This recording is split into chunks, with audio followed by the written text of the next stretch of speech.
Hi, welcome back. Today we are discussing the second part of photochemistry, that is Jablonski diagram, quantum yield, fluorescence and phosphorescence. So before we are moving to quantum yield,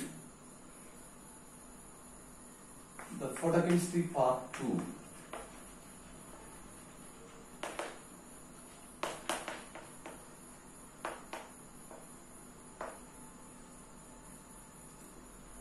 Before discussing quantum yield, we are discussing some process occur when a system absorbs radiation. What are the different processes taking place when an absorbing system absorbs radiation? Suppose a molecule absorbs a definite frequency, then there are two steps. There is a primary process and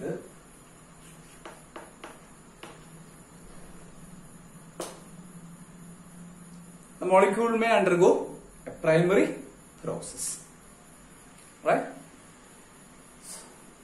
For example, suppose Cl2 which absorbs radiation, then this Cl-Cl bond undergo homolysis to form 2Cl free radical. 2Cl free radical. So this molecule undergo a dissociation. Right. So the primary process is just the absorption of radiation, and some process occur by that absorption.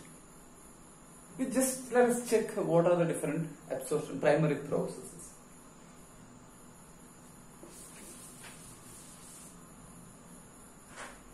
The primary process type 1. In this case,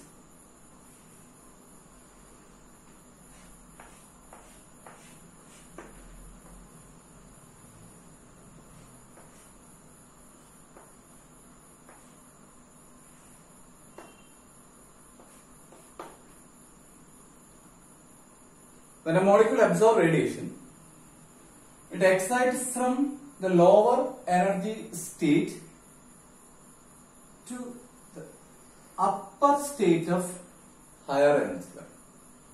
Upper state of higher energy level.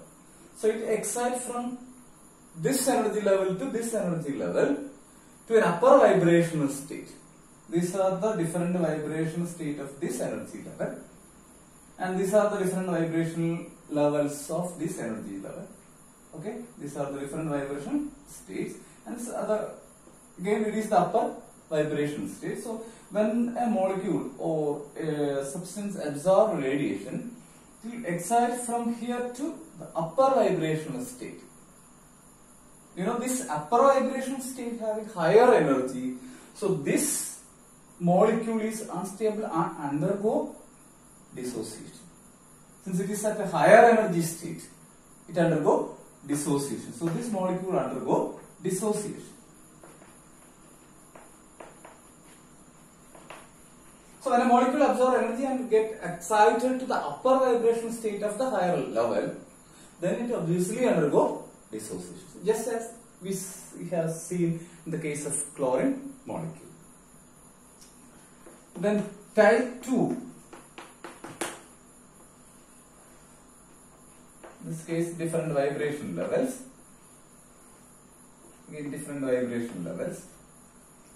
Here the molecule just excited from this state to merely excited to the upper level. Just upper level. Just the higher energy state. And it does not undergo any dissociation. It is just an excitation, The energy is not sufficient to dissociate the bond. So it is simply just an excitation. So molecule absorb energy, molecule absorb radiation and get excited to the lower level of the vibrations, upper vibration, lower vibration state of the upper energy level, lower vibration state, or it's merely excited to the higher energy level. That is type 2 primary process. So primary process is just the absorption of radiation and the different process followed by. That is actually the primary process. So dissociation, it is actually the formation of free radical is a primary process. Formation of free radical is a primary process. That is the molecule gets, for example, Cl2 molecule get excited to upper level and it undergo dissociation. Just here, just like that. The Cl molecule from this lower level excited to the upper vibration state of the higher energy level and then undergo dissociation. That is actually the formation of free radical is a primary process. And excitation, it is also a primary process. Then type 3.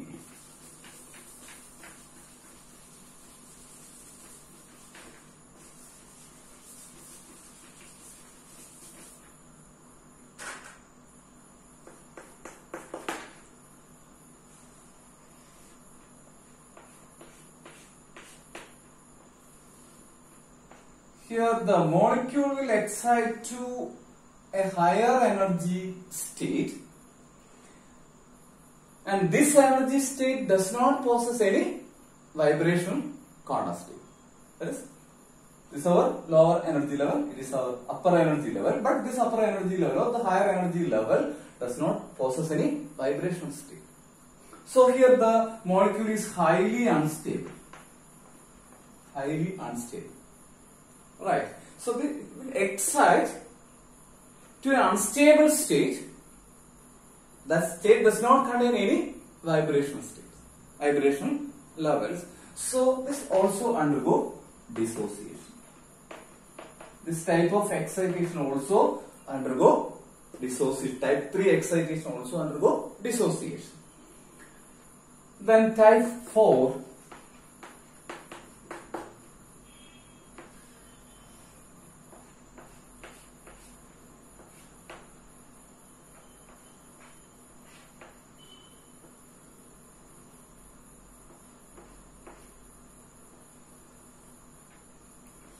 This type 4 contain a lower energy state, a higher energy state with vibrational levels, and another higher level without vibration levels.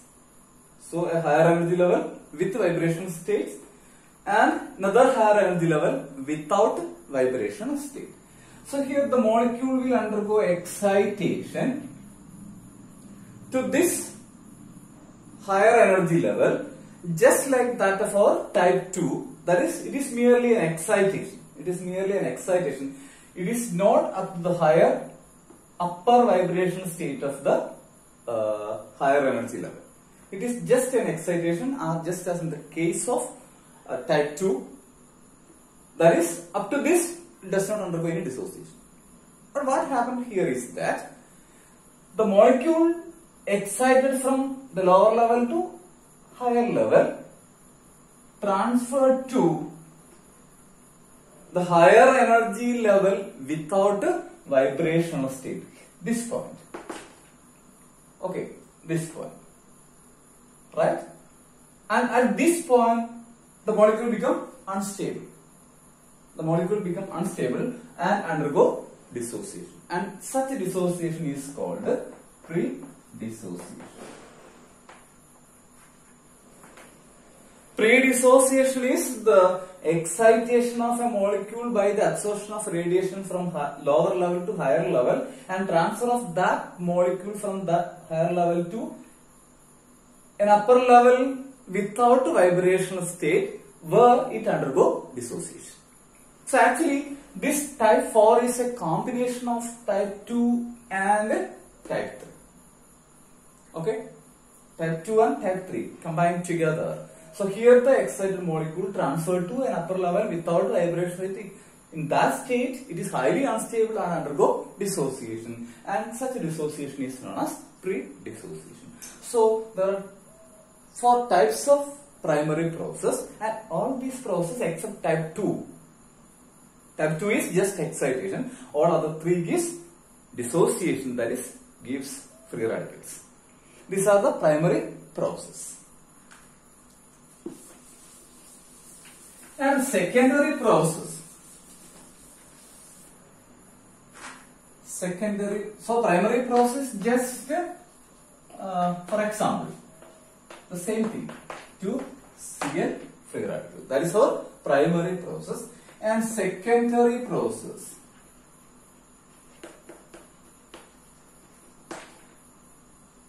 Here the free radical formed in the first stage, primary process, undergo consecutive reaction. Right. Here also, in this case also, we can say the initiation, propagation and termination. So it undergo propagation and then termination.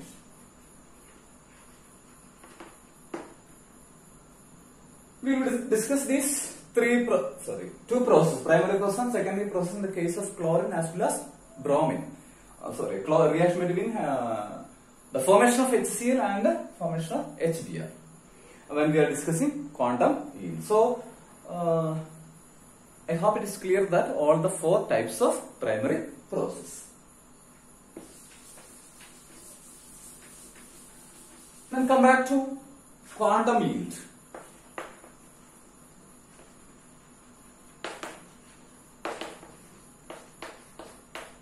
As we know, quantum yield is equal to number of molecules undergo reaction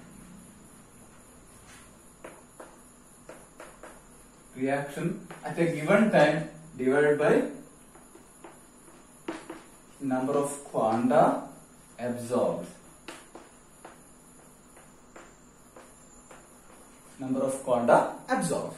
So it is actually the number of molecules undergo reaction, chemical change per quanta absorbed.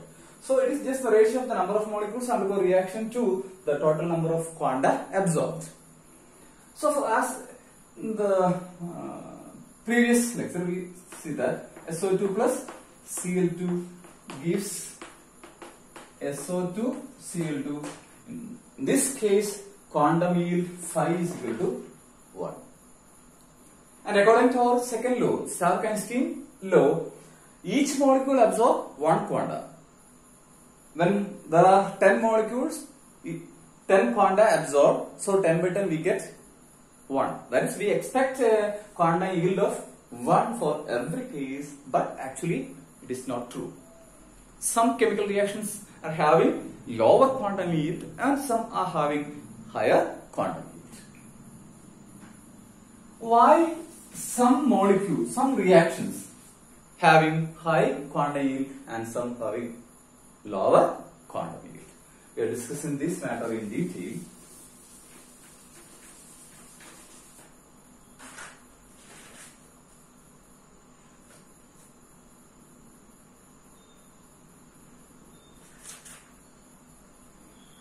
Then reaction with high quantum yield.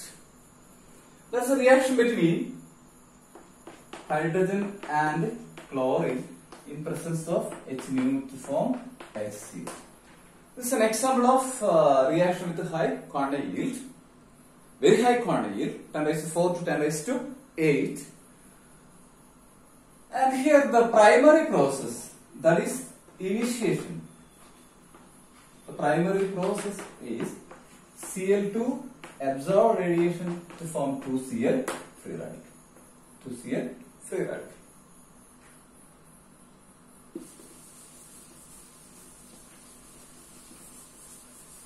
The secondary process are propagation.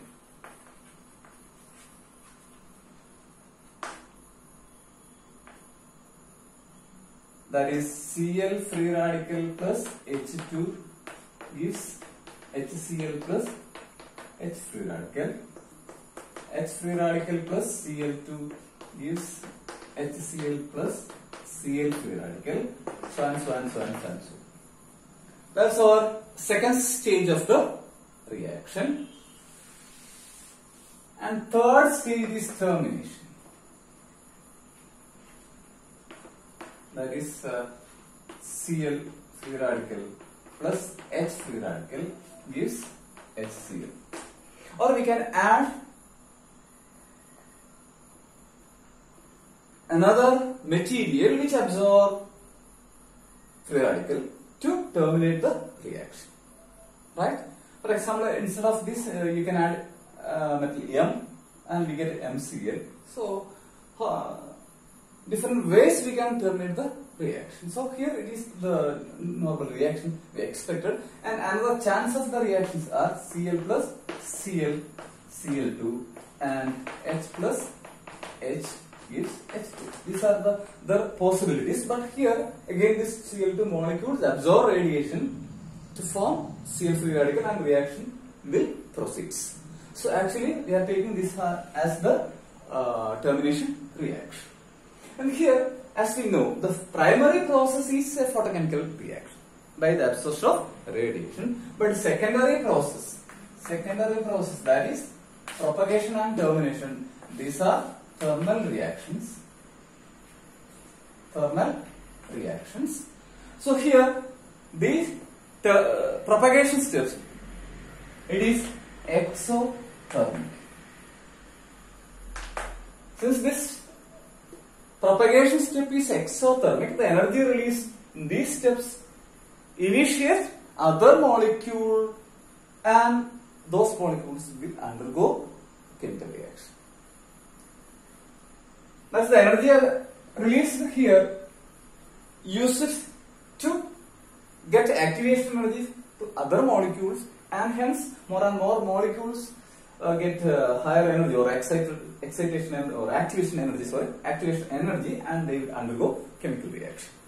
So the energy released in the propagation step initiate other molecules. That's why the quantum yield of this reaction is very, very high than expected value. Okay.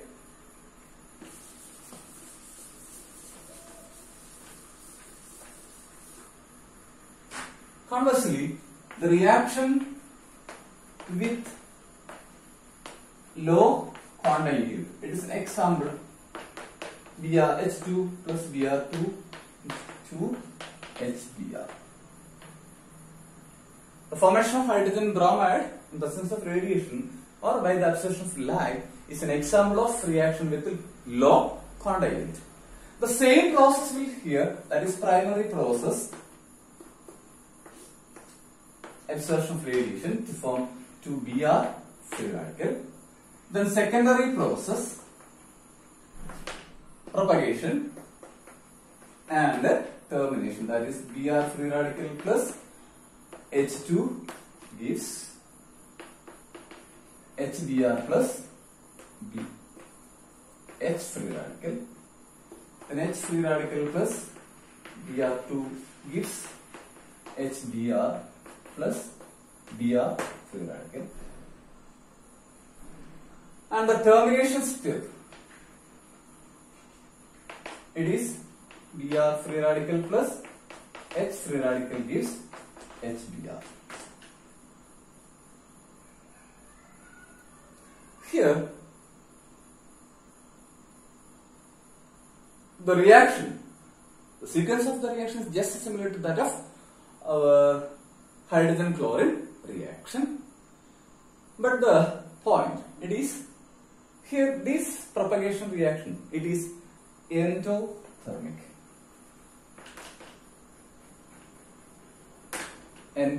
That is more energy is required, so the rate of reaction decreases.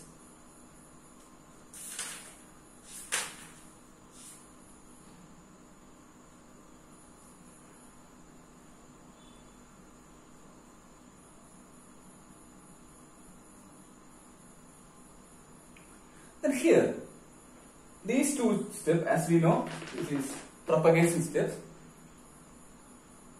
Here a reverse reaction will take place, that is, this H free radical combined with the product already formed, that is H free radical plus HBr forms H2 plus Br free radical.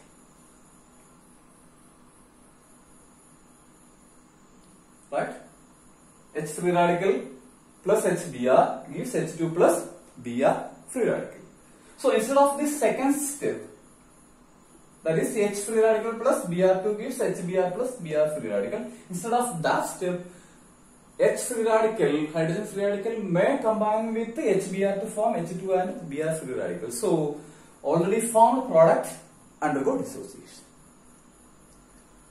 Again, the amount of product decrease, that is quantum yield decrease. And this step, it is known as inhibition step. Reaction inhibition step. So this inhibition step is another reason for low quantum yield. One reason for low quantum yield is the propagation steps are endothermic, and another reason for low quantum yield of this reaction is one of the free radical form, that is H free radical, combined with the product to form H2 and Br free radical. Actually, it is a reversible reaction.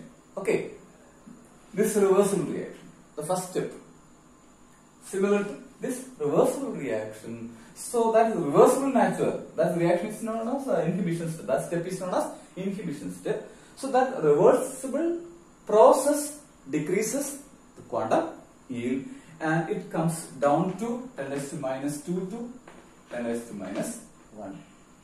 That much quantum, low quantum yield.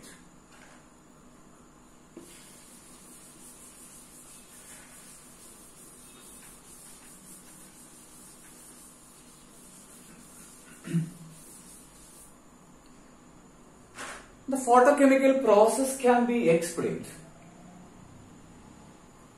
very well and very clearly using a diagram called Jablonski diagram.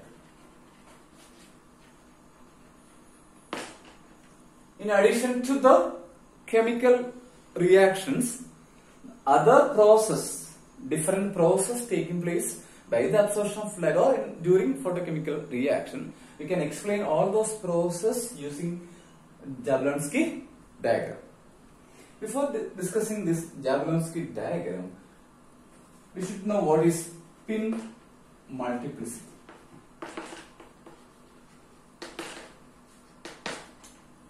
Spin multiplicity.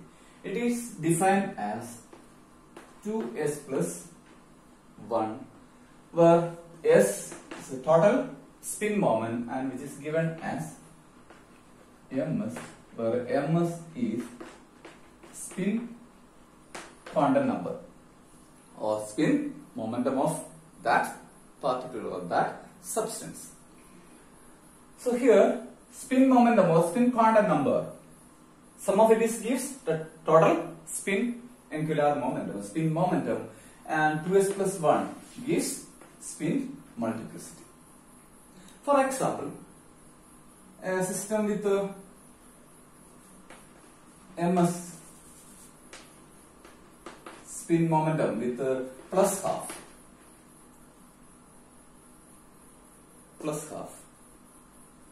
and another possibility is that it may have a value minus half. We know the quantum number values plus or minus half.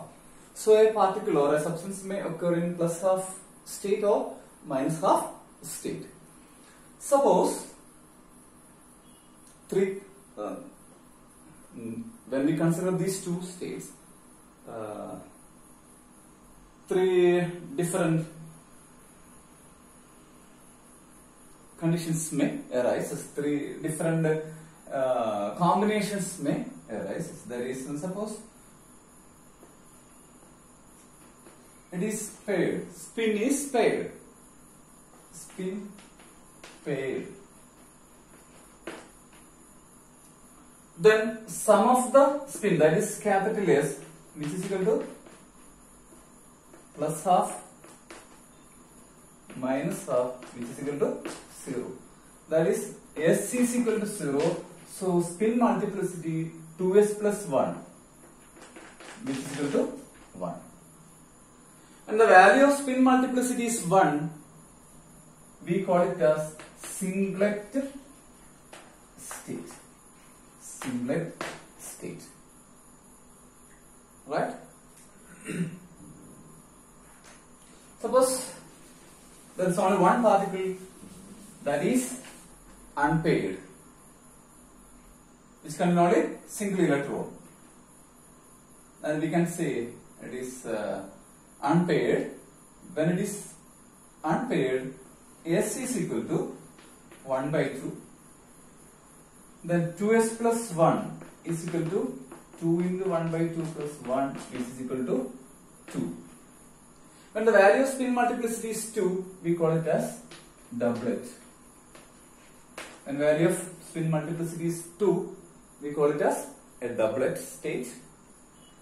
And another possibility is that both are in the same direction. That is plus half and plus half, or minus half, minus half. Here S is having value 1 and 2s plus 1, which is equal to 3. When the value of spin multiplicity is 3, we call it as a triplet state. It is a triplet state.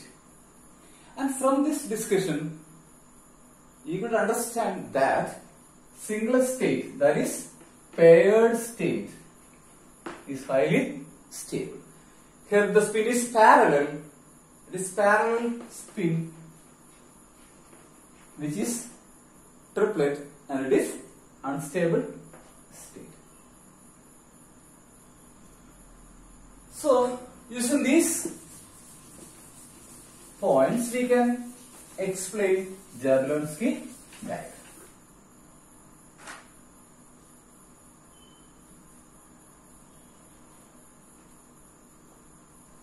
And obviously, each singlet and triplet states, single state and triplet state, will have vibrational levels. Vibrational levels. Suppose this is our singlet ground state. Singlet ground state, that is, in the ground state it is paired, and suppose it is singlet excited state, that is, in the excited state also it is paired. That is just like this. When it excites, the same thing will be here, that there is no spin change. Then it is singlet excited state. We can put it as S1, right?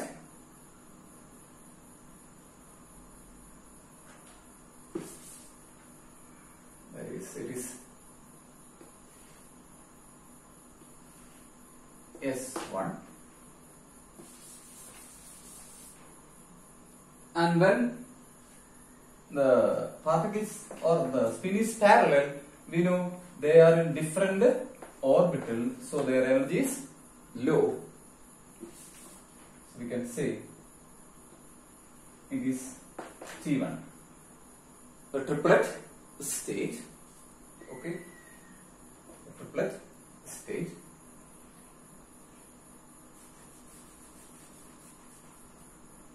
Then suppose these are the vibration levels of ground state. Vibration levels of ground state. These are the vibration levels of excited single state, and these are the vibration levels of triplet state. When radiation absorbed, particle will excite to upper level or singlet excited state, or the upper state of the singlet excited state. Alright? When enough radiation is absorbed, it will excite to upper vibration level of the S1 state, or maybe to the lower level. From here, this particle may moves to another state with the same multiplicity. Here multiplicity is 1. Here also multiplicity is 1. Here multiplicity is 3. When the excited molecules moves to another level, another state with same multiplicity, we call it as internal conversion, IC. IC is internal conversion. Internal conversion. They are converted internally. That is from one multiplicity to the same multiplicity. From multiplicity 1 to multiplicity 1. So the transfer of an excited molecule to another state having the same multiplicity is called the internal conversion. Or it may transfer to another state with a different multiplicity. That is, here this internal conversion is S1 to S0, and S1 and S0 are singlet states. Singlet states, singlet ground state and singlet excited state. Both are singlet state. So the excited molecule, excited particle will move from one state to another state, both having same multiplicity. So S1 to S0, that is internal conversion. And here S1 to T, we can put it as T3, triplet, T3. So S1 to T3, that is from a singlet state to triplet state. Here the molecule, the excited substance, the excited molecule is transferred from one multiplicity to a different multiplicity. And that is called ISC, inter-system crossing. Inter-system crossing. Inter-system crossing. And from this discussion, we can realize that here from one multiplicity to same multiplicity, the transfer is between the same multiplicity, the states of same multiplicity. So it is an allowed transition. It is an allowed transition. But here the transition is between the states of different multiplicity. So this transition, it is a forbidden transition. Forbidden transition. It is not allowed. Inter-system crossing is a forbidden transition. And both this IC and ISC, it is non-radiative. Non-radiative transition. Non-radiative transition means no radiation is emitted during this transition. Right. Energy may be lost or lost as heat energy. No radiation will be emitted during internal conversion and inter-system crossing. So such transition, such relaxation, it is known as non-radiative process. Non-radiative process. So from higher level to a lower energy level. That is actually known as relaxation process. Relaxation process. So when a molecule absorbs energy, it will undergo excitation to higher level and then come down to a lower level. That is what is relaxation process. Actually, it is maybe considered as a relaxation process. And here the internal conversion is an allowed, spin allowed transition, and inter-system crossing is a spin forbidden transition. And both these are non-radiative transition. And in another case, molecule which is excited to upper vibrational state slowly come down to lower vibration state of the same energy level. It excites from here to upper level, then come down slowly to the lower level of lower vibration state of the same energy level. And this process, similar here also, when it come down slowly from the upper vibrational state of the S0 to lower vibrational state, and this is known as VR. VR means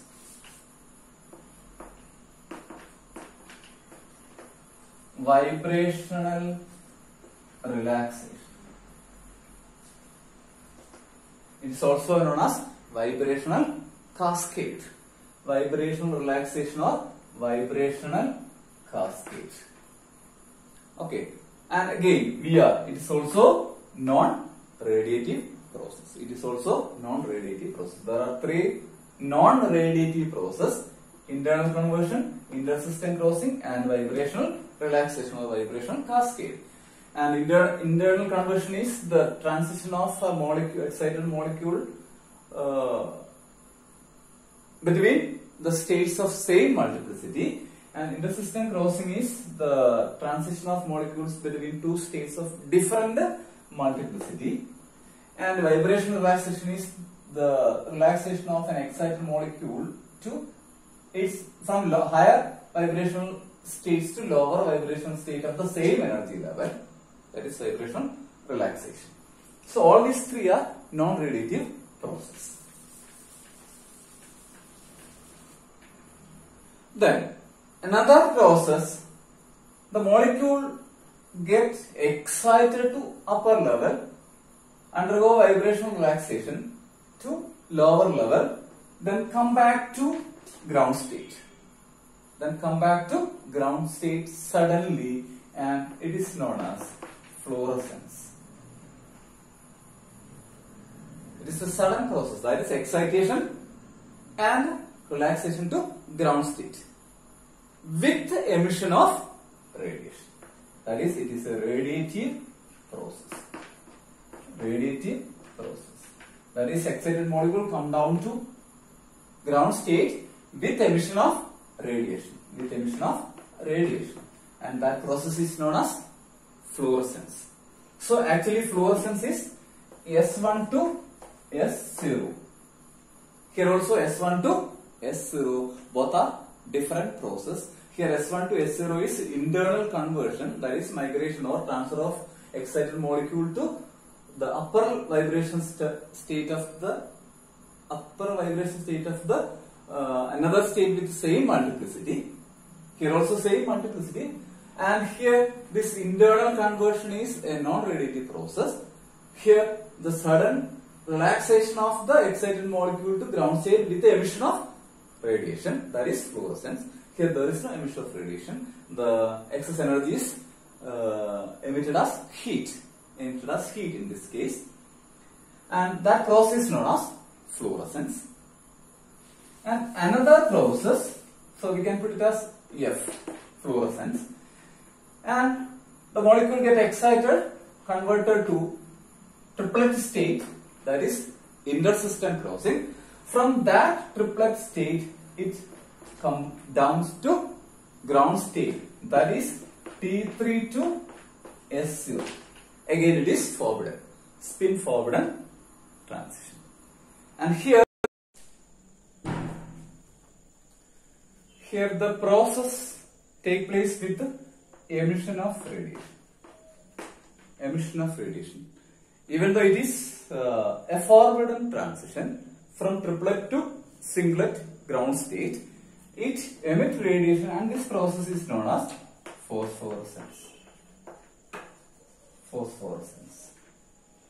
So phosphorescence is the relaxation of an excited molecule from triplet state to ground state with emission of radiation. Since it is forbidden, it is very slow process and it takes more time to happen compared to fluorescence. That means it exists for some time even after the removal of the source. But fluorescence is a very fast process. The relaxation of an excited molecule to ground state very fast within 10⁻⁻8 to 10⁻⁻10 seconds.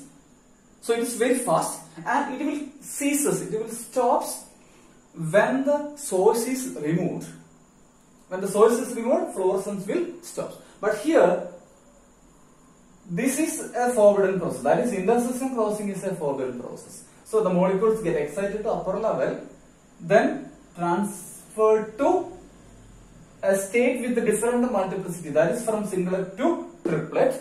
From that triplet state, it comes down to or lags to ground state. That is singlet state. So this transition, it took more time. So it exists for some time even after the removal of source. So the difference between phosphorescence and fluorescence, it is a fast process and it is a spin allowed process. That is, fluorescence is a fast process, phosphorescence is little bit slower than fluorescence. Fluorescence is spin allowed because it is from singlet to singlet, but phosphorescence is a forbidden process from triplet to singlet, and it will cease when the source is removed, but it will exist for some time even after the removal of source. Okay, so we discussed 5 points here. Jablonski diagram, that is internal conversion, intersystem crossing, vibrational cascade or vibrational relaxation, fluorescence and phosphorescence. We can put this as P. Okay. So, and among these three, internal conversion, that is from singlet to singlet, S1 to S0, and intersystem crossing, S1 to T3, and vibrational relaxation from the upper vibrational level of one state to its lower vibrational level. And all these three are non-radiative process, but fluorescence and phosphorescence are radiative process. That is, it will emit radiation. It will emit radiation. It will emit radiation. The two processes, fluorescence and phosphorescence, are radiative process. All other three processes are non-radiative process. So we can explain all these processes very clearly and fantastically using this Jablonski diagram, and I hope all the points discussed here are clear, and you can comment your doubts and questions, and thank you for watching.